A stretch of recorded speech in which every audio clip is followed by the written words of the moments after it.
Programme night addition में हम आपको खुशामदीद कहते हैं। नाज़रीन, इस वक्त मुल्क में सैलाब की जो तबाहकारियाँ हैं ये बहुत ज़्यादा बढ़ गई हैं। 1100 से ज़्यादा जानें चली गई हैं, हज़ारों किलोमीटर सड़कें तबाह हो गई हैं, लाखों बस्तियाँ ज़ेर आब हैं और करोड़ों अफराद बेघर हो चुके हैं। भूख, बीमारियों और बेबसी की दास्तानें हर तरफ नज़र आ रही हैं। ऐसे में मुल्क में सियासी सैलाब भी तबाही मचा रहा है। कल के हुक्मरान आज दहशतगर्द और गद्दार बन चुके हैं, जबकि कल के मनी लॉन्ड्रर आज के हुक्मरान बन गए हैं।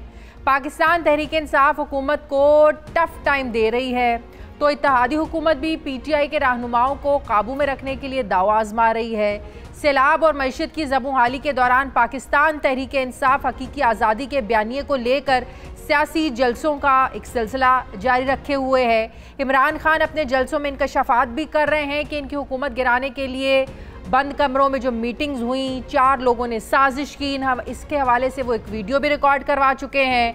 साथ ही वो ये भी कह रहे हैं कि मुझे दीवार से लगाया ना जाए वरना 4 लोगों के चेहरे कौम के सामने लाऊंगा। क्या कहते हैं इमरान खान साहब, जरा देखिए। पहली साजिश थी हुकूमत कराने की, एक ये भी मंसूबा बना, बंद कमरों में फैसला हुआ कि इमरान खान को मुकम्मल तौर पे साइड पे कर दिया जाए। मैंने एक टेप बनाई हुई है, महफूज जगह पे रखी हुई है। उन 4 लोगों के नाम मैंने लिखे हैं जो उस साजिश में मुलव्विस थे कि अगर मुझे कुछ हुआ तो मेरी कौम उन 4 को नहीं छोड़ेगी। याद रखें कि मैं तो वो कप्तान हूँ, जितना आप मुझे दीवार से लगाएंगे मैं तो और लड़ूंगा। और ये ही ना हो जाए कि मुझे इतना आप दीवार से लगाएं कि मैं सारी कौम के सामने उन सारी लोगों की शक्लें रख दूं जिन्होंने अपने मफादात के लिए इस मुल्क को इस मुश्किल में डाला है। दूसरी तरफ मुस्लिम लीग नून के शाहिद खाकान अब्बासी ने यह तंज किया है कि इमरान खान साहब अब तो उन 4 लोगों के नाम बता दें, कौम जानना चाहती है। नाजरीन, ऐसे महसूस होता है कि हुकूमत इमरान खान को क्रीज से बाहर निकलकर खेलने के लिए मजबूर कर रही है ताकि उन्हें स्टैंप आउट किया जा सके। पहले भी इमरान खान अपने जलसों में ऐसी गुफ्तगू कर चुके हैं कि जिसकी वजह से न सिर्फ उनकी लाइव तकरीर पर आर्जी पाबंदी लगाई गई थी, बल्कि उन्हें अदालतों का सामना भी करना पड़ा है। ऐसे में अगर वो मुबैना साजिशी किरदारों के नाम भी सामने ले आते हैं, इसका उन्हें कितना नुकसान उठाना पड़ सकता है, इस हवाले से अभी कुछ कहना काबिल अज़ वक्त होगा। मगर दूसरी तरफ अगर हम देखें तो ऐसे लगता है कि चेयरमैन तहरीक इंसाफ जो है वो अपना एक ट्रम्प कार्ड संभाले हुए हैं और वो सामने जानबूझकर अभी नहीं लाना चाह रहे हैं। इसकी वजह शायद ये भी हो सकती है कि जब भी उनको कोई बयानिया दम तोड़ने लगता है तो वो ये बयान देने लग जाते हैं कि मैं 4 साजिशी किरदारों के नाम कौम को बता दूंगा। आज उन्होंने गुजरात के जलसे में इत्तेहादी हुकूमत को एक बार फिर तनबीह की कि उनका लाया हुआ अवामी समंदर है जो है ये इस्लामाबाद पहुँच जाएगा। ये जो आपने शहबाज गिल के ऊपर तशद्दुद किया और खास तौर पे हमारे सिंध के अपोजिशन लीडर हलीम आदिल शेख, उसको एक केस से निकलता है दूसरे में डाल देते हैं। मैं आज आपको वाज़े तरीके से खबरदार करना चाहता हूं कि हमारी इंसाफ की तहरीक है, अगर इसी तरह आप करते रहे वो इस्लामाबाद की तरफ आएगी और आप सबको छुपने की जगह नहीं मिलेगी। आज जो हमारा मुकाबला है इन चोरों से, वो मैच का वो वक्त आ गया है कि PDM आप सब जो मर्जी कर लो, अब जीत नहीं सकते। नाजरीन, इस वक्त चेयरमैन तहरीक इंसाफ का एक ही तकाजा है कि कबल अज़ वक्त इंतखाबात का ऐलान किया जाए, मगर इत्तेहादी हुकूमत का ये मानना है कि इंतखाबात अपने वक्त पर ही होंगे। मुल्की सियासी मुस्तकबिल का मंजरनामा क्या होगा? क्या इमरान खान वाकई वो जो 4 किरदार हैं जिन्होंने बंद कमरों में बैठकर साजिश की है, क्या वो वक्त आ गया है कि इमरान खान उन 4 चेहरों को बेनकाब कर दें? मैं बात करूंगी, मुझे ज्वाइन कर रहे हैं तहरीक इंसाफ के सीनियर रहनुमा आज़म सवाती साहब। अस्सलाम वालेकुम, बहुत बहुत शुक्रिया आज़म सवाती साहब आपका। आज़म सवाती साहब, ये पिछले कुछ चंद रोज़ से इमरान खान साहब जो हैं वो 4 चेहरों की बात कर रहे हैं, बंद कमरों में जो मीटिंग्स हुई, जो साजिशें तैयार हुई, उनकी बात कर रहे हैं। जितना इससे ज़्यादा आप क्या समझते हैं और दीवार से क्या लगाया जा सकता है? तहरीक इंसाफ के लोगों को पकड़ा जा रहा है, उन पर तशद्दुद किया जा रहा है, जो तहरीक इंसाफ के लिए आवाज़ उठाते हैं उनकी आवाज़ को बंद किया जा रहा है। तो अब ऐसे कौन से वक्त का इंतज़ार है कि वो 4 लोग जो हैं उनको आप सामने लाएं, बेनकाब करें? ये वही 4 यार हैं कि जिनकी वजह से आज मुल्क सैलाब के अलावा जिस मुसीबत पे फंसा हुआ है, आम आदमी महंगाई की चक्की के अंदर जो फंस गया है, ये सफाक हुकूमत ने डॉक्टर शहबाज गिल को जिस तरीके से उसके साथ पेश आए, जितने मज़ालम किए, और आज देख लें कि हलीम आदिल शेख जो अपोजिशन लीडर है सिंध के अंदर, उसकी आवाज़ को दबाने के लिए, उसके किरदार को मसा करने के लिए, और उसकी सिंध के अंदर जो ग़ुलामी है, जिन जंजीरों को तोड़ना चाहता है, उसको दबाने के लिए जो हरबे इस्तेमाल किए जा रहे हैं कि एक केस के अंदर उसकी ज़मानत होती है, दूसरे केस में डाल लेते हैं, कोर्ट में जाते हैं, कोर्ट पे वो कहते हैं कि ये गैर कानूनी जो है इन्होंने FIR काटी थी, बाद में FIR काटी थी, पहले उनको गिरफ्तार किया था।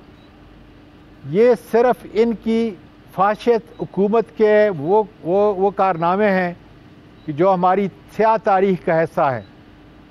लेकिन यकीन करें, आज इस इम्पोर्टेड हुकूमत को लाने वाले हैंडलर्स भी परेशान हैं कि या अल्लाह, हम तो ये समझते थे कि करप्शन की ये पैदावार, जिनकी फ़ाइलें बाकायदा तौर पे इमरान ख़ान को एस्टेब्लिशमेंट ने बताईं, और फिर माशाअल्लाह एस्टेब्लिशमेंट के नज़दीक करप्शन नाम की कोई चीज़ नहीं है, ये गुनाह नहीं है, मुल्की जुर्म नहीं है, मुल्क को तबाह कर लें कोई बात नहीं है, लेकिन इनको राज़ी रखें ताकि इनका रूल ऑफ लॉ जो है, इनका अपना रूल ऑफ लॉ, जुल्म का, ज़्यादती का, करप्शन का ये चलता रहे। तो मेरा ये ख्याल है ये 4 यार आखिर इमरान खान को इनको लाकर बिठाया है एस्टेब्लिशमेंट ने, और ये इतना जो बड़ा जुर्म किया है और इमरान खान को जो इक़्तिदार से बाहर किया है, इसमें सारा जो कसूर है वो एस्टेब्लिशमेंट का है, ये कह रहे हैं आप? इसमें तो कोई शक की बात नहीं है जी। मैं पूरे वसूख के साथ, मैं जिम्मेदारी के साथ कहता हूँ, मैं PTI का सीनियर नायब सदर हूँ मरकजी, और मैं इसलिए कह रहा हूँ कि जब मैं पार्लिमानी उमूर का वजीर था, जब मेरे पास दूसरी वजारतें थीं, एक एक काम मैं इनका जानता हूँ। जजों, अदालतों के अंदर जजों का तकर्रर ये करते हैं। अच्छा। 1 अरब से ज़्यादा के ठेके के ये जिम्मेदार हैं। अच्छा। अगर किसी ने चेक जो है लेना है फाइनेंस वालों से, तो ये इनकी जिम्मेदारी है। बिल पास करवाना इनकी जिम्मेदारी है। इसलिए हम ये कहते हैं कि एस्टेब्लिशमेंट का तो आप जब आप लोग हुकूमत में थे तो एस्टेब्लिशमेंट का ये किरदार था, उस वक्त आप लोगों ने आवाज़ क्यों नहीं उठाई? इसलिए इमरान खान ने बार बार कहा है, कि फ़ौज कौम की इज्जत होती है। एक ताकतवर फ़ौज, मुल्क की हिफाजत करने वाली फ़ौज, नेशनल सिक्योरिटी के तमाम मामलात की फ़ौज, जबकि आपके एक तरफ जो है अफ़गानिस्तान है जिसके अंदर इस वक्त कोई अमन नहीं, दूसरी तरफ से पाकिस्तान का सबसे बड़ा दुश्मन नवाज शरीफ का यार मोदी बैठा हुआ है। कश्मीर के मज़ालिम जो है आप देख लें, ये सारा वो मामलात हैं कि जो हमारी इस्टेब्लिशमेंट को संभालने चाहिए। उनको एक अलग पॉलिटिकल सेल नहीं बनाना चाहिए कि ये पार्टी बने, ये आदमी आए, ये आदमी ना आए। आज़म सवाती साहब एक सवाल का जवाब दें। टेक्नोक्रेट की जिन 4 चेहरों की बात इमरान खान साहब कर रहे हैं, वो 4 चेहरे इस्टेब्लिशमेंट में से ही हैं या सियासतदान में उसमें कुछ शामिल हैं? बीबी इंशाअल्लाह ताला जो है गम न करें, या आपका भी एक पहला प्रोग्राम है, हम आहिस्ता आहिस्ता चल रहे हैं। इस वक्त आप देख लें कि लोगों को कितना बड़ा एतमाद है इमरान खान के ऊपर, उसके बयानिए के ऊपर कितना बड़ा प्यार है। मैं नाम नहीं पूछ रही, मैं सिर्फ ये पूछ रही हूँ कि उन 4 चेहरों में एस्टेब्लिशमेंट के चेहरे भी शामिल हैं, हकीकी थ्रेट है, या सियासतदान ही उन चेहरों में शामिल है? मैं नाम नहीं पूछ रही, नाम तो इमरान खान बताएंगे और मुनासिब वक्त आने पर वो चेहरे बताएंगे। मैं सिर्फ ये पूछ रही हूँ। बात सुने जी। अल्लाह का शुक्र है बीबी, अल्लाह का शुक्र है, मुझे डर और खौफ नहीं है जी, इसलिए कि मेरी नकली फाइल तो ये बना सकते हैं, लेकिन मैं मुल्क को देता हूँ, मुल्क से लेता नहीं। हाँ। 21 साल मेरे अपने इस अजीज मुल्क के अंदर हुए, मैं देता हूँ, मुल्क से लेता नहीं। और यहाँ मेरा कारोबार नहीं, मेरा कारोबार बाहर से, जहाँ से मेरी कमाई का पैसा इस मुल्क के अंदर आता है, और वो पैसा डॉलर की सूरत में आपका स्टेट बैंक को जाता है और मुझे रुपया मिलता है, ये भी खुशी है। तो मैं ये कह रहा हूं कि डर और खौफ हमारी ज़िंदगी का हिस्सा नहीं है। हम निकले इसलिए हैं कि एक मुल्क को, इनके 22 करोड़ लोगों को आज़ादी दिलानी है। जिस मुल्क के ज़हन आज़ाद ना हो, जिस मुल्क की सियासत आज़ाद ना हो, जिस मुल्क की अदलिया आज़ाद ना हो, जिस मुल्क के ब्यूरोक्रेट आज़ाद ना हो, जिस मुल्क के टेक्नोक्रेट आज़ाद ना हो, तमाम मामलात जो है इस्टेब्लिशमेंट के ज़रिए कराए जाएं, मुल्क नहीं चल सकता, दम तोड़ देता है। रास्ते में यही वजह है। तो अभी भी इंडिया कहां से कहां निकल गया। आज़म सवाती साहब, इसका मतलब ये है कि आप लोगों के साथ जो कुछ हो रहा है, आप लोगों के, आपके जो लोग हैं जैसे शहबाज गिल हैं, उस शहबाज गिल के साथ जो कुछ हो रहा है, इमरान खान पर जो केसेस हो रहे हैं, ये सब कुछ एस्टेब्लिशमेंट करवा रही है। नहीं, ये बात सुने आप, जो है जो हैंडलर्स हैं वो एस्टेब्लिशमेंट और इम्पोर्टेड हुकूमत को अलग तो नहीं कर सकते। मैं तो वो कहता हूँ ना कि आपके लाखों नाजरीन इस वक्त सुन रहे हैं मेरी इस बात को, अप्रिशिएट करेंगे। मैं बता रहा हूं कि हमारे सामने इन्हीं करप्ट लोगों की, जिनको आज मसनद पे बिठाया हुआ है, बाकायदा तौर पे फाइलें लेके हमें बताया, ये वो लोग हैं जिन्होंने करप्शन किए, हमारे वक्त में नहीं, हमसे पहले। और देख लें उन्हीं करप्ट लोगों को जिनको बिठाया गया, हमारे 20 लोगों को ख़रीदा गया, हमारी जो 7 जमातें थी MQM और दूसरा तीसरा हमारी तो नहीं थी, नहीं की थी, उनको कैसे अलग किया गया। और आज क्या कर रहे हैं? आज 5.9 GDP ग्रोथ की इकानमी हम छोड़ के गए। आप देख लें कि उस वक्त करंट अकाउंट डिफिसिट कितना था, एक्सपोर्ट किस तरह बढ़ रहा था, आपके माशी अहदाफ क्या थे, आपका जितना कंस्ट्रक्शन के मामलात थे क्या थे। और जब इन्होंने लिया, महंगाई का एक तूफान आया। हालांकि कोविड से हमने अपने मुल्क को निकाला, दिवालिया होते हुए मुल्क को हमने निकाला। आज़म सवाती साहब, एक सवाल का जवाब दें। 3.5-4 सालों में आपको अगर अपनी मर्जी से फैसले नहीं करने दिए गए तो आप लोग क्यों हुकूमत चलाते रहे? आप उस वक्त ही हुकूमत छोड़कर बाहर आ जाते और कहते जी हम तो हुकूमत, हमारे तो हाथ पैर बंधे हुए हैं। ऐसी बात नहीं, ऐसी बात नहीं है, जरा ऐसी बात नहीं है, सुन ले ना, ऐसी बात नहीं है, सुन ले जरा। जी जी, हमारे साथ जो थे, हम हर दफा ये कहते थे कि एस्टेब्लिशमेंट हमारे साथ है। कैबिनेट में कहते थे, आज भी हम कह रहा हूं कि एस्टेब्लिशमेंट हमारे साथ थी मुल्क को चलाने के लिए। हमने ये अकेला काम नहीं किया। 5.9 GDP ग्रोथ में एस्टेब्लिशमेंट हमारे साथ थी। जितने कानून हमने पास किए, मैं क्रेडिट देता हूं, हमारे साथ थे। इतना अच्छा साथ चल रहा था, इमरान खान का एहसास का जो प्रोग्राम चला है, यही तो मैं पूछ रहा हूं ना जी, मैं आपसे पूछ रहा हूं, मैं उनसे पूछ रहा हूं।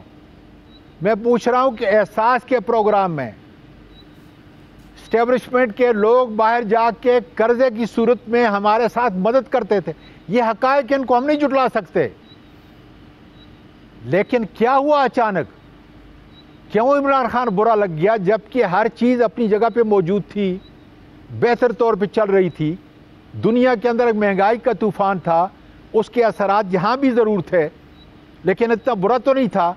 जॉब क्रिएशन को आप देखें कैसी थी, क्या हो गया अचानक? यही तो हम आपसे सवाल करते हैं कि जब एक पाकिस्तान अपनी पूरी अच्छी रफ्तार से चल रहा था, तो फिर कौन सा इमरान खान ने गुनाह कर लिया था? इमरान खान तो करप्शन पे यकीन नहीं करता, उसकी टीम करप्शन पे यकीन नहीं करती। 1 साल 4 महीने के अंदर, मैं अहदाफ आपको बताऊं, 50 साल के बाद पहली मर्तबा रेलवे ऑपरेटिव इनकम और एक्सपेंस के अंदर जो है प्रॉफिटेबल हो गया, सवाए पेंशन फंड के। ये 50 साल के बाद 1 साल 4 महीने में मैंने करके दिया है। आजम सवाती साहब, आपको याद पड़ता है कि एस्टेब्लिशमेंट की तरफ से कुछ ऐसा करवाने की कोशिश की गई हो, कुछ ऐसे फैसले अपनी मर्जी से करवाने की कोशिश की गई हो जो इमरान खान साहब नहीं करना चाहते थे या नहीं करना चाह रहे होंगे, जो एस्टेब्लिशमेंट को नागवार गुजरा तो ये हालात खराब हुए, कुछ ऐसी चीजें हैं? यही कह रहा हूँ ना कि अगर खुदा न ख्वास्ता, देखे ना, खुदा न ख्वास्ता अगर इमरान खान जो है वो ठीक नहीं था तो मेहरबानी करके जो है किसी भी और पार्टी से या इन्हीं पार्टियों से कोई अच्छे किस्म के टेक्नोक्रेट लेके आते, कोई अच्छे लोग लेके आते, कम से कम जो है जहाँ पे हम छोड़ के गए थे उसको आगे लेके जाते। यही तो हम कह रहे हैं कि वो कौन सी चीज़ थी। और फिर देखिए, मुझे अगर ये मालूम है कि मेरे मुल्क को लूटने वाला फलां फलां फलां फलां फलां है, वही लोग जो आज बैठे हुए हैं 13 की पार्टी जो है, उनके ऊपर फाइलें भी जो है हमें दिखाई गई, केसेस भी दिखाए गए, और फिर वो इतने अच्छे हो गए कि 30 साल उन्होंने मुल्क को लूटा। जरदारी, नवाज शरीफ, शहबाज शरीफ, जितनों के आपने जो है वो नाम लिए, और आज वो इतने अच्छे हो गए कि उन्हीं को और कोई नहीं मिला। सही। तो हम तो अपने आप से पूछते हैं कि कौन सी ऐसी गलती थी, कौन सा ऐसा गुनाह था, कौन सी ऐसी करप्शन थी। कम से कम ये जो एस्टेब्लिशमेंट है, चूंकि इन्होंने किया है, तो ये ज़रा बता तो दे हमें कि हाँ, इमरान खान की या उसके जो वज़रात थे उनकी ये गलती थी। क्या आज़म सवाती का खर्चा पूरे 3.5 साल मेरी हुकूमत के अंदर सिफर था या नहीं था? सही। ये मैं पूछता हूँ अपने एस्टेब्लिशमेंट से, कोई बता तो दे कि ये नौकरी मैंने दी। अगर ये नहीं मैंने इदारों के लिए काम की और इनके साथ मिल के काम किया, तो फिर हमें जवाब चाहिए, मुल्क के 22 करोड़ लोगों का आवाज़ चाहिए, वरना हम वही सैलाब हमारे मुल्क के लिए एक बहुत बड़ा अल्लाह की आजमाइश और अजाब है। ठीक है, उसकी मदद भी करेंगे इंशाअल्लाह ताला, और आज़ादी की जंग के अंदर भी जो है हरावल दस्ते की हैसियत से इमरान खान के साथ खड़े हैं। बहुत बहुत शुक्रिया। तहरीक के सीनियर रहनुमा सेनेटर आजम सवाती साहब मेरे साथ थे, बहुत शुक्रिया आपका। मुझे ब्रेक लेनी है, वापस आते हैं छोटे से वक्फे के बाद।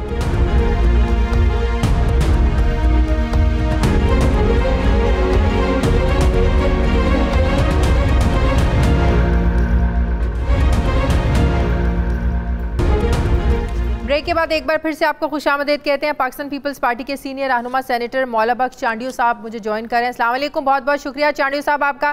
चांडियो साहब, क्यों इमरान खान को इतना दीवार से लगाने की कोशिश कर रहे हैं? वो कह रहे हैं मुझे मजबूर ना करो, उन चारों लोगों के नाम सामने ले आऊँगा, मैं इस्लामाबाद बंद कर दूँगा। तो क्यों चढ़ाई किए हुए हैं इमरान खान पर?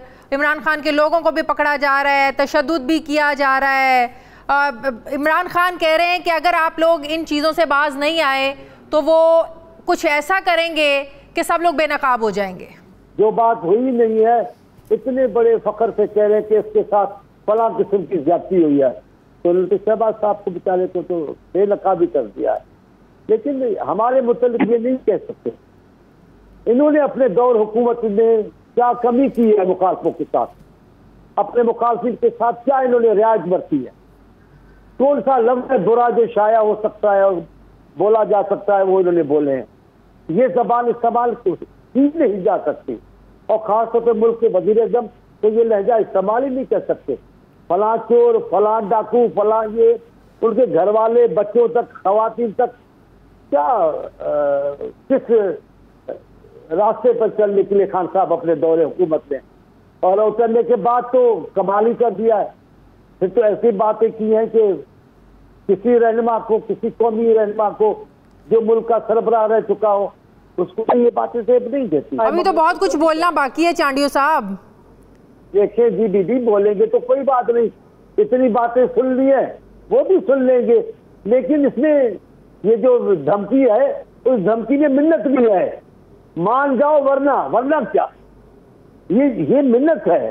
ये धमकी ने मैं ज्यादा खतरनाक हो जाऊंगा भाई, इससे ज्यादा क्या। अभी आजम सवाती साहब मेरे प्रोग्राम में थे, वो कह रहे थे कि सब कुछ एस्टेब्लिशमेंट ने किया है, ये किसी को से कोई ढका छुपा नहीं है। हमें खुद लाकर फाइलें दिखाई जाती थी कि कौन करप्ट है, किसने कितनी करप्शन की है, बाद में ये सब लोग पाक साफ कैसे हो गए, उनको हमारे सरों पे मुसल्लत क्यों कर दिया गया, हमसे ऐसी क्या गलती हुई जो हमारे साथ ये किया गया। वो कहते हैं किया ही सब कुछ एस्टेब्लिशमेंट ने, आप लोगों को लाकर बिठाया ही एस्टेब्लिशमेंट ने।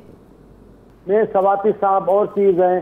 सवाती साहब क्या है, कल जमीयत उलमा इस्लाम में थे, आज पीसीआई में है, कल किसी और जमात में होंगे। उनका क्या है? हम अल्हम्दुलिल्लाह सियासी कारकुन है। हम मैं 69 में पीपल्स पार्टी में शामिल हुआ हूँ बैठक में, अभी तक अल्हम्दुलिल्लाह पार्टी की, अभी भी अल्हम्दुलिल्लाह पीपल्स पार्टी में हूँ और रहेंगे पीपल्स पार्टी में, क्योंकि हम पीपल्स पार्टी को सही समझते हैं। हम हेरा फेरी वाली सियासत करते ही नहीं है। तो आप फाइलों वाली बात कर रही थी, मैं आपको एक बात बताना चाहता हूँ कि अगर इतनी समझदारी खान साहब में खुद नहीं है, इतना फैसला करने का अख्तियार नहीं है, इतनी जरूरत नहीं है कि वो कहे कि ये फला मुजरिम, तो कुछ तो फैसला आप भी देना कि इतने सारे सियासतदानों को आपने उनके कहने पर नाअहल करने की कोशिश की, उनके कहने पर गालियां दी आपने, कई लोगों की हमशीराओं को, रहनुमाओं को, खवातीन बेटी को, जरदारी साहब की हमशीरा, मियां साहब की बेटी, सबको जेलों में डाला है आपने, सब उनके कहने तो पर। आप ये कह रहे हैं कि कल को जो इमरान खान कर रहे थे वो इस्टेब्लिशमेंट के कहने पर कर रहे थे, आज जो उनके साथ हो रहा है वो भी इस्टेब्लिशमेंट के कहने पे हो रहा है, ये कह रहे हैं आप? ये जुमला आपने कहा है, मैंने नहीं कहा है। मैं आपके सवाल मैं जो समझ रही हूँ आप वो बता रही हूँ। आप अपनी बात मेरे को देंगे वो नहीं करूंगा। मैं ये कह रहा हूँ, अगर आपसे एस्टेब्लिशमेंट ने करवाया और आपको अपना जहन नहीं था, अपना दिमाग नहीं था, सब कुछ आपने उनके कहने पे किया है, तो आपको मुल्क के सरबराह होने की कोई आपको अख्तियार नहीं है, सलाहियत नहीं है आपने। ये तो फैसले रहनुमा खुद भी लेते हैं कि वो तो सब कुछ करेंगे। उन्होंने पहले कौन सा जमहूरियत की खिदमत की थी, या पहले कौन से सियासतदानों को बात किया जो आप उनकी बात मान रहे थे? अब आप उनको कह रहे, ये दरअसल आपकी नाअहली है। आप अपना इल्जाम अपने सर से हटाकर औरों पर जिम्मेदारी आयद करना चाहते, लेकिन कौम कहती है, जिन्होंने आपको मुंतखब किया या करवाया वो कहेंगे कि ये आप क्या कह रहे हो। इसके लेकिन एक और बड़ी अलार्मिंग चीज़ है ना, इसको तो आप लोगों को भी, हुकूमत को भी संजीदा लेना चाहिए। वो कहते हैं कि मुझे पता चला है कि कत्ल करवाने की मंसूबाबंदी हो रही है, मुझे साजिश हो रही है। फवाद चौधरी साहब ने भी कहा है इनकी जो सिक्योरिटी वापस ले ली गई है साबिक वज़ीर आज़म होने के नाते, और जब वो ये कहें कि साजिश हो रही है उनको मारने की, तो सिक्योरिटी उनको देना बनती नहीं है क्या? पहली बात अल्लाह ताला खान साहब को जिंदगी अता फरमाए और लंबी उम्र अता फरमाए, और पाकिस्तान की सियासत में वो अपना किरदार अदा करते रहे। मैं उस पार्टी में से नहीं हूँ जो उनकी जिंदगी के दुश्मन हो, या हम उनका खात्मा जिस्मानी और हयाती के खत्म, ऐसा नहीं है।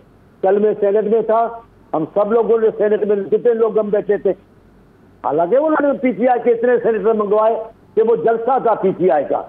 वो हमारे चेयरमैन साहब है, बहुत अच्छे, बड़े अच्छे हैं, दाखिला कमेटी के चेयरमैन मोहसिन नदी, बहुत अच्छे हैं, लेकिन उन्होंने कल जलसा करवाया था पीटीआई का।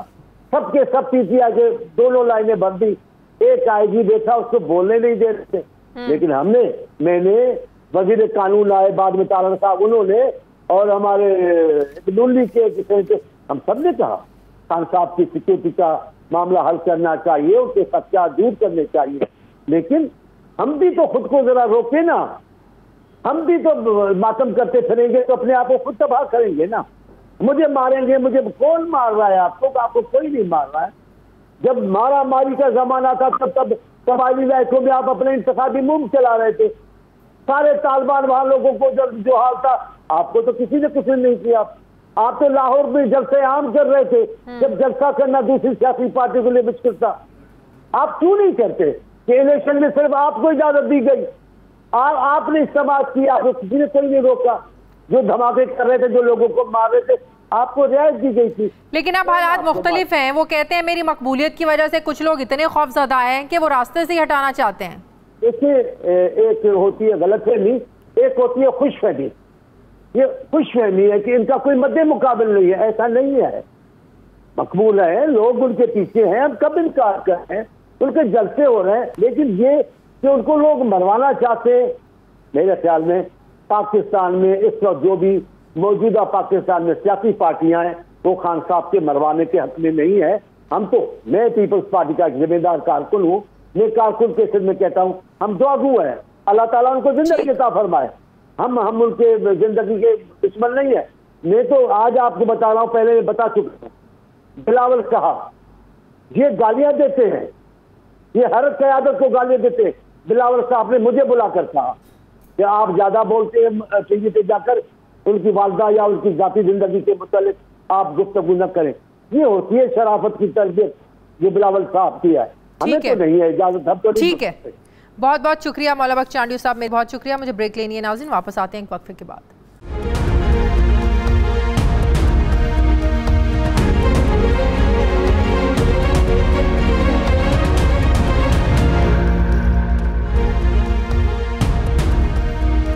ब्रेक के बाद एक बार फिर से आपको खुशामदीद कहते हैं नाजरीन। मुल्क में इस वक्त सैलाब ने फसलों को खासा नुकसान पहुंचाया है। तकरीबन 45% सब्जियां और अजनास की फसलें सैलाबी पानी में बह गई हैं। लेकिन चीनी एक ऐसी कमोडिटी है जिसे ज़ख़ीरा किया जा सकता है, क्योंकि ये ख़राब होने वाली खुराक यानी पेरिशेबल गुड्स में नहीं आती है।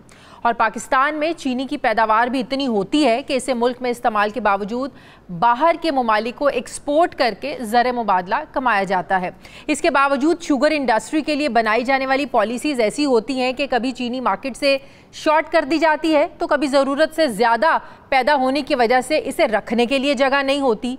फिर इसी वजह से इंपोर्ट और एक्सपोर्ट में बैलेंस रख कर डॉलर के आने या जाने का फैसला होता है, क्योंकि मुल्क में ज़रूरत पूरी किए बगैर किसी चीज़ को बाहर भेज देने यानी एक्सपोर्ट कर देने से एक बैलेंस ख़राब हो जाता है और इस तरह मुल्क में ज़रूरत से ज़्यादा पैदावार को मुल्क में रखने से नुकसान भी होता है।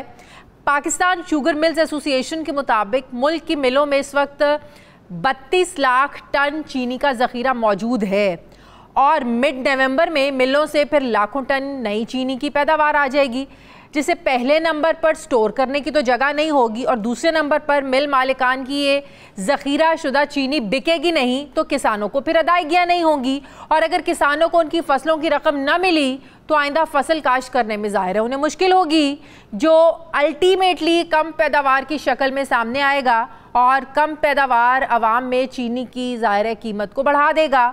शुगर मिलों में पड़ी मुल्की ज़रूरियात से ज़्यादा चीनी को एक्सपोर्ट करके 50 करोड़ डॉलर से ज़्यादा का ज़र मुबादला मुल्क में लाया जा सकता है, क्योंकि अफ़गानिस्तान, काज़ाकिस्तान और ताजिकिस्तान जैसी रशियन स्टेट में पाकिस्तानी जो चीनी है इसकी खासी एक डिमांड मौजूद है।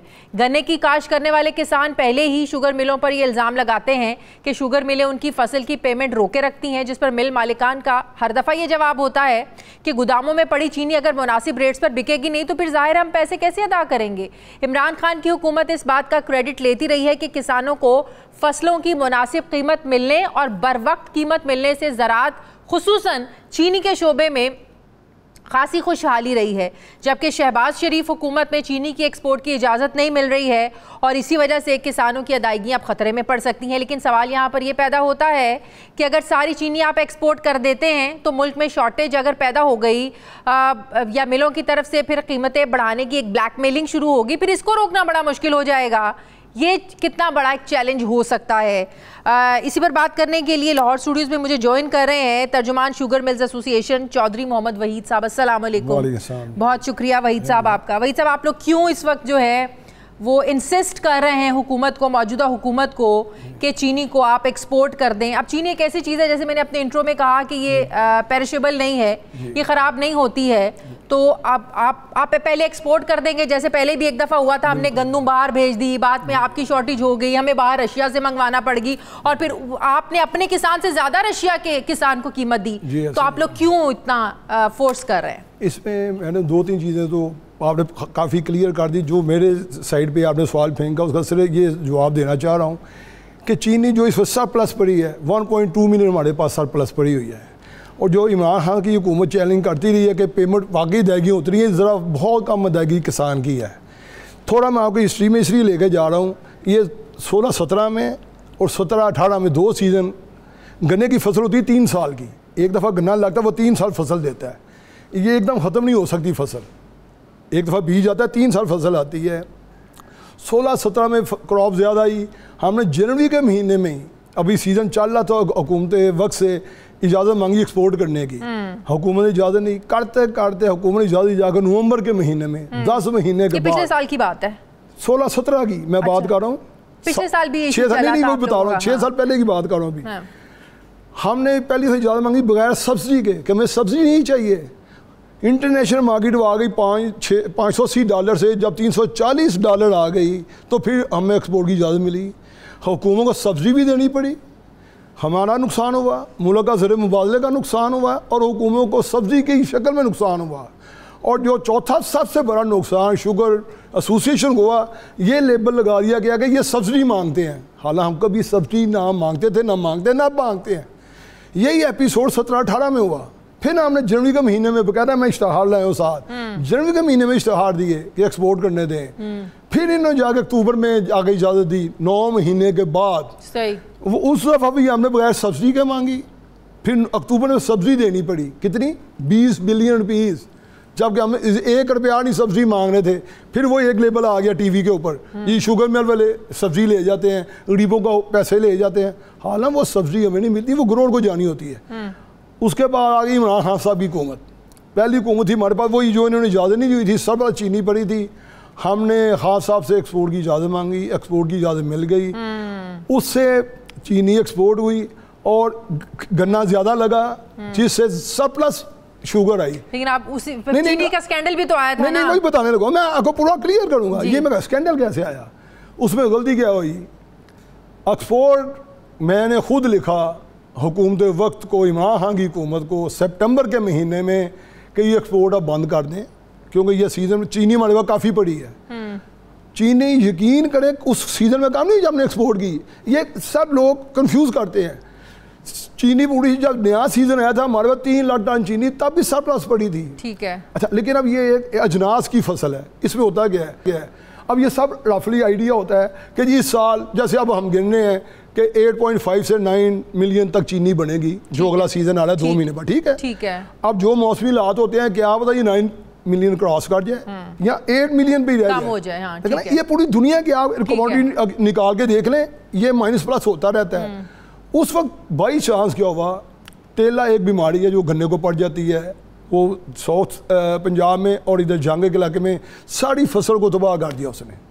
और उसकी बीमारी की वजह से ना वो 5 लाख टन चीनी कम पैदा हुई। सही। वो 5 लाख टन जो चीनी शॉर्ट हुई, उसमें कोई हमारी ना उसमें था गिनती का फ़र्क था, वो बीमारी की वजह से चीनी कम हुई, वो चीनी 5 लाख कम पैदा हुई, शॉर्टेज आ गई 3 लाख टन की सिर्फ। सही। अगर वो 5 लाख पूरी 2 लाख फिर साल प्लस थी। उस पर ना तो हुकूमत की गलती ना हमारी, एक कहते हैं ना आसमानी और अपना बला से बच के सुल्तानी बला, 2 मुहावरा है, आसमानी और सुल्तानी। मुझे एक बात बताएं। जी। अभी आपको पता है अभी क्या हालात चल रहे हैं, सैलाबी सूरत हाल है। जी। ठीक है जी।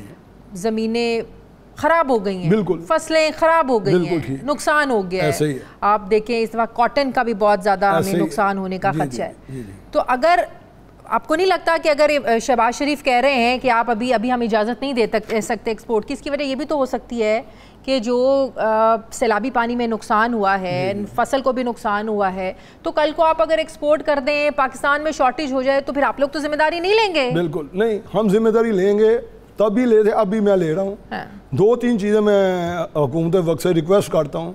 पहले तो ये बात है, जो फ्लड आया हुआ है ना, हाँ। ये गन्ने के एरिया में नहीं है, सिर्फ गन्ने का थोड़ा बहुत एरिया राजनपुर, तोनसा वगैरह, वो तो बहुत ही खराब। नहीं सुन लेना, हाँ। जो गवर्नमेंट का अपना भी आया ना सारा सर्वे, गवर्नमेंट का मैं कह रहा हूँ, अभी हमने तो अपना निकाल लेना, वो हमारा कल सुबह हो जाएगा, मंडे तक सुबह। जो मैंने भी अपनी 2 मिलों का निकाला है, 5% इलाके में ज़्यादा गन्ना लगा है। ठीक है, मैं अपनी अब 2 मिलों का बता रहा हूँ, आज ही मुझे हमने पूरा कंपाइल किया है। 5% हमारे इलाके दोनों मिलों पे गन्ना ज़्यादा लगा है, और उसमें 8% कहते हैं यील्ड ज़्यादा होगी। ठीक है, इसका मतलब 13% तो मेरे दोनों मिलों के मेरा ज़्यादा आ रहा है। जो गवर्नमेंट पाकिस्तान का उन्होंने 0.70 इलाका ख़राब हुआ है, मान लिया गन्ने की फसल खराब हुई। जो गवर्नमेंट की फिगर बता रहा हूँ अपनी नहीं। ठीक है। अच्छा, लेकिन गवर्नमेंट ये भी बता रही है कि 8% ज़्यादा सोइंग हुई है। इसका मतलब चलो मैं 1% निकाल देता हूँ, 7% ज़्यादा आ ही रहा है ना। 7% ज़्यादा आने का मतलब है 8 मिलियन चीनी बनी थी पिछले साल, इस साल वो 5,60,000 और ऐड कर लें, यानी 8.56 बन जाएगी। इसका मतलब हमारे पास ज़रूरत से 2 मिलियन या 1.8 मिलियन ज़्यादा अगले साल भी आ रही है। मैं गवर्नमेंट को टीवी पे भी, प्रेस कॉन्फ्रेंस पे भी, ऑफिशियल मीटिंग में भी कह गया था कि हम आपको गारंटी देते हैं, हुकूमत का रेट है 90 रुपये, 90 रुपये हुकूमत ने तय किया हुआ है। तो अगर आप इसको एक्सपोर्ट करते हैं तब भी प्राइस यही रहेगी? 90 और 95 के बीच में रहेगी, ये हम गारंटी करते हैं। बढ़ेगी नहीं? नहीं बढ़ेगी, सवाल ही पैदा नहीं, शॉर्टेज भी नहीं पैदा होगी, सवाल ही पैदा। अच्छा, मैं एक और मजे की बात बता दूं कि ये एक्सपोर्ट की आप इजाज़त दे दें, अगर आपको लगता है शॉर्ट होने लगी है, विद इन वन नोटिफिकेशन आप एक्सपोर्ट बैन कर सकते हैं। जो चली जाएगी भाई वो वापस तो नहीं आएगी। नहीं, आप मेरी बात फॉलो करें। मैं क्या रहा हूँ, ये जो फिगर्स होती हैं ना, ये गवर्नमेंट के पास डेली होती हैं। FBR में हुआ गया 3 साल से, हम डेली केंद्रीय कमिश्नर पंजाब को और FBR को 2 साल से डेली फिगर्स देते हैं। और हम जो आजकल फिगर्स देते हैं ना आपको, वो हम गवर्नमेंट से लेके दे रहे हैं। अगर अभी इजाजत मिल जाती तो कब एक्सपोर्ट करेंगे आप लोग? ये तो 15-20 जब गवर्नमेंट नोटिफिकेशन गई शुरू हो जाएगी। अब तो नोटिफिकेशन 15-20 दिन लग जाने हैं। और अगर उसके बाद हुकूमत के पास ये फिगर्स आ गए कि आपकी शॉर्टेज भी पैदा किस तरह गवर्नमेंट के पास डेली, देखो शायद ये मैं क्लियर कर रहा हूँ कि ये पुराने वक्तों की बातें थी जब ये कंप्यूटराइज सिस्टम नहीं था, जब हम लालटेन के दौर में बैठते थे, रजिस्टर पे बैठते थे। अब कंप्यूटराइज्ड है, डेली FBR कंप्यूटर बंद करके जाती है। मुझे एक बात बताएं, जी माजी में हमने शॉर्टेजेस देखी है ना, फिर उसके नतीजे में हमने कीमतें भी बढ़ती हुई देखी हैं, वो फिर सारा क्या चक्कर होता था? बताया ना पहले कि वो शॉर्टेज आ गई थी बीमारी आने की वजह से। वो तो एक दफा था ना, तो एक दफा थोड़ी शॉर्टेज हुई है। अच्छा वो ठीक है, आपने अच्छा सवाल, वो भी मुझे याद है। ये होती क्या है, जैसे मैं पहले वो बात कर रहा हूँ 3 साल की होता गया है, गवर्नमेंट क्या करती है, चीनी सरप्लस बनी हुई है, इजाजत नहीं दे रही ना। अब क्या होगा, सितंबर में अगर पेमेंट नहीं हुई, लेकिन इस दफा शुक्र पेमेंट हो गई हुई है, सितंबर कास्ट कम हो जाएगी, फिर सीजन आ रहा जाओ, उसमें चीनी नहीं बिकेगी, गन्ने की प्राइस नहीं मिलेगी, फिर जो फरवरी कास्ट था और कम हो जाएगी, अगला सीजन चीनी कम आएगी, उससे अगला साल। ये इंडिकेशन आप पहले दे रहे हैं। मैं बता रहा हूँ ना, ये मैं आपको क्लिप दे सकता हूँ। ये मैंने 2012 में टीवी पे लाइव कहा था, सॉरी 2015-16 में, जब नवाज शरीफ साहब की हुकूमत इजाज़त नहीं दे रही थी, मैंने क्लिप प्रेस कॉन्फ्रेंस में कहा था कि मियाँ साहब अगर आपकी हुकूमत इजाज़त नहीं देगी। हुकूमत उधर क्या दे रही है, आपको इजाज़त मिल क्यों नहीं रही? शॉर्टेज की वजह से कि शॉर्टेज ना हो जाए? ये तो अपना हुकूमत से आप पूछ सकते हैं, शॉर्टेज मैं तो कह रहा हो ही नहीं सकती। लेकिन मैं बता रहा हूँ, नवाज शरीफ हुकूमत में भी हमने कहा था कि इजाज़त नहीं देंगे, 2 साल बाद शॉर्टेज आ जाएगी, 3 साल बाद। वो 3 ये अगर आज इजाज़त नहीं मिलेगी ना, अभी आप साल लेके, ये 2022-23 का सीज़न है ना, ये 2022 चल रहा है। तो 23 का सीजन आना है, वो 2022-23 का सीजन है ना, ये जो हमने चलाना है। 2025-26 के सीजन में ही शॉर्टेज आ जाएगी। ये अभी आप लिख लें, अगर हुकूमत इजाजत नहीं देगी, अगर अभी आपको एक्सपोर्ट की इजाजत नहीं मिलेगी तो 25 और 26 में शॉर्टेज हो जाएगी। शॉर्टेज होने का चांस बढ़ जाएगा। उसकी वजह ये इतना लंबा आप कैसे ये टाइम पीरियड? यही मैं बता रहा हूँ ना कि ये क्रॉप होती है 3 साल की। अभी इस सीजन में कुछ लोगों को गन्ने की वो पेमेंट नहीं मिलेगी जो वो लेना चाहते हैं, जो उनको मिल रही है, वो फिर वो 10-15% फसल कम लगेगी, ठीक है। फिर अगला साल भी वो जो सरप्लस पड़ी रहेगी, इजाज़त नहीं देंगे। इतनी सादी सी बात है, तो हुकूमत क्यों नहीं समझ रही है आप लोग? अच्छा, ये आपका सवाल अगर आपको मैं आराम से समझा दूँ हुकूमत के, आप मैं तो समझ जाऊंगी। नहीं, मैं बता रहा हूँ हुकूमत की इजाज़त मैंने तो नहीं देनी। नहीं, आप उनके मिनट्स निकलवा लें। हम हर मीटिंग में जाते हैं, पहले जो नए सरारियों से चेंज होते रहते हैं, कहते हैं जी आप क्यों नहीं करते, इसको ओपन कर देते हैं। हम तो कहते हैं ओपन करें, वो कहते हैं ठीक है ये ओपन करें, ओपन भी नहीं करते। ओपन कर दे, ठीक है मेरी मर्जी, मैं गन्ना 5000 रुपये मान लूँ, 200 रुपये मान लूँ, 1000 रुपये मान लूँ। अच्छा। चीनी में 10 रुपये किलो बेचूँ, 500 रुपये किलो बेचूँ, फिर तो मेरी मर्जी है ना। ये तो फिर वही हिसाब हो जाएगा जिसकी लाठी उसकी भैंस। नहीं, वो नहीं है ना। नहीं, यही कर लाठी तो एक चल रही है तो केन वाले की, कि मुझे आप लोगों ने पाबंद करिए, गन्ना आपने लेना है 250 का, आप लोगों ने मुझे पाबंद कर दिया है, तो चीनी में कहाँ बेचूँ? देखो ना मैडम, हमने पैसा दिया गन्ने वाले को, जिम्मेदार ने मेहनत की, पैसा गया आया, और पाकिस्तान की ये वाहिद क्रॉप है जो हम एक्सपोर्ट भी करते रहे, फिर इंपोर्ट क्यों करनी पड़ती है? इसलिए कि जब ये हुकूमत बर वक्त फैसले नहीं करती, फिर वो क्रॉप इसमें ज़ख़ीरा अंदोज़ी का बहुत बड़ा हाथ है। आ जाए अल्लाह करे, शॉर्टेज नहीं होती, ज़ख़ीरा अंदोज़ी करके एक पर प्राइस क्यों बढ़ाते हैं? अल्लाह करे आपकी ये बात सच्ची साबित हो, काश मैं ज़ीरा अंदोज़ बन जाऊँ। अगर मैडम मैं ज़ीरा अंदोज़ी करके कीमत बढ़ा सकता था ना, तो आज मैं 100 रुपये किलो क्यों नहीं बेच रहा, 120 रुपये किलो क्यों नहीं बेच रहा? ये एक, अच्छा मैं बताऊँ 2006 की बात है, मुशर्रफ गवर्नमेंट थी, इसी तरह चीनी अपना शॉर्ट हो गई, महंगी हो गई। वो एक टीवी चैनल में मैं लाइव प्रोग्राम कर रहा जी, आपने ज़ीरा की, आपकी उन्होंने मेरी मिल के भी स्टॉक पड़े, इतने पंजाब में अपना 12 लाख टन स्टॉक पड़ी हुई चीनी। ये बात ही मई जून के महीने की। तो मैं कहा यार ये 12 लाख टन चीनी अभी जानी है नवंबर तक, ये ज़ीरा अंदोज़ी नहीं जी, ज़ीरा अंदोज़ी है, चलो जो उनका आप एंकर का होता है कर लिए, मैं खामोश। अगले साल अब पेमेंट नहीं हो रही थी रोड को, क्योंकि वो था ना, हमने चीनी के पैसे बहुत, गन्ने के बहुत पैसे दिए, गन्ना बहुत लग गया। ठीक है, सुन ले ज़रा, चीनी सरप्लस आ गई। उन्होंने मुझे सेम डेट सेम दिनों में बुला लिया टीवी वालों ने कि जी आप पेमेंट क्यों नहीं दे रहे। मैं कहा पहले मुझसे ये बात करें कि ज़ख़ीरा अंदोज़ी आपने कहा था क्यों नहीं कह रहे, 22 लाख टन चीनी पड़ी है 12 की बजाय, 10 लाख फालतू पड़ी, आज क्यों नहीं ज़ख़ीरा अंदोज़ कह रहे? ये मैं आपको बताता हूँ, ये हम लोग जानबूझ के कंफ्यूज करते हैं, इंडस्ट्री को मुलायम करते हैं। इंडिया ने पिछले 12 सालों में 9 से 10 साल सब्सिडी दे के 1 करोड़ 20 लाख 12 मिलियन एक्सपोर्ट कर रहा है, और इधर तो दोस्त अपना पिछले 70 उनकी मार्केट भी बड़ी है। नहीं वो इंपोर्ट भी करते थे ना हमसे। नहीं, मैं वही कह रहा हूँ, उन्होंने एक पॉलिसी बना ली कि हमने क्रॉप को कम नहीं होने देना। हमने मैंने 3 साल मैंने एक्सपोर्ट किए इंडिया को 20 सालों में, और उससे पहले भी होती रही है। वो एक हुकूमतें होती हैं, पॉलिसी बना लेती हैं। हमारे यहाँ पॉलिसी कोई नहीं बनती। हुकूमत को लगता है तो बफर स्टॉक बना ले, हुकूमत हमसे खुद खरीद के रख ले, लेकिन हमें तो पैसे दें जो हमने बनाई है। हमें क्यों कहते हैं कि आपने आखिरी स्टिक तक क्रश करना है। लेकिन हमने तो देखा है कि शुगर मिल्स एसोसिएशन का इनकी अपनी एक मोनोपोली होती है। खुद ही आप लोग कीमतें तय करते हैं, खुद ही आप लोग जो हैं वो चीनी शॉर्टेज पैदा करते हैं, खुद ही आप लोग जो है ना वो ज़ख़ीरा अंदोज़ी करने भी मुलविस होते हैं। ये तो मैंने पहले जवाब दिया कि अगर काश मैं ऐसे कर सकता होता तो आज आपके पास क्यों बैठा होता। हम ये क्यों इश्तेहार दे रहे होते टीवी पे, अखबारों पे कि हमें एक्सपोर्ट करने दें। अगर हम इतने पावरफुल थे तो हमें क्यों ये मिन्नतें करनी पड़ रही हैं। ये कभी डिमांड एंड सप्लाई का कारोबार इकोनॉमिक्स है, ये हम इससे कुछ नहीं कर सकते। ये हमेशा गवर्नमेंट इसमें। अगर अभी आपको आखिरी सवाल, अगर इजाज़त नहीं मिलेगी तो इसका आप लोगों को क्या नुकसान होगा? नुकसान तो हमें हो रहा है इस वक्त, फाइनेंशियली सबको हो रहा है, और स्पेशली सेंट्रली पंजाब की मिलें बहुत हिट कर रही हैं। और मैं वही कह रहा हूँ 2026-27 का जो सीज़न होगा, पाकिस्तान 2026 में दोबारा इंपोर्ट करेगा चीनी, अगर ये गवर्नमेंट ने 2016-17-18 दोबारा किया। ठीक है, बहुत बहुत शुक्रिया। तर्जुमान sugar mills association Chaudhry Mohammad Waheed sahab मेरे साथ है, बहुत शुक्रिया आपका। प्रोग्राम का वक्त ख़त्म हो गया नाजरीन, फीडबैक ज़रूर दीजिएगा, अपना ख्याल रखें, मुझे इजाज़त दें, अल्लाह हाफ़िज़।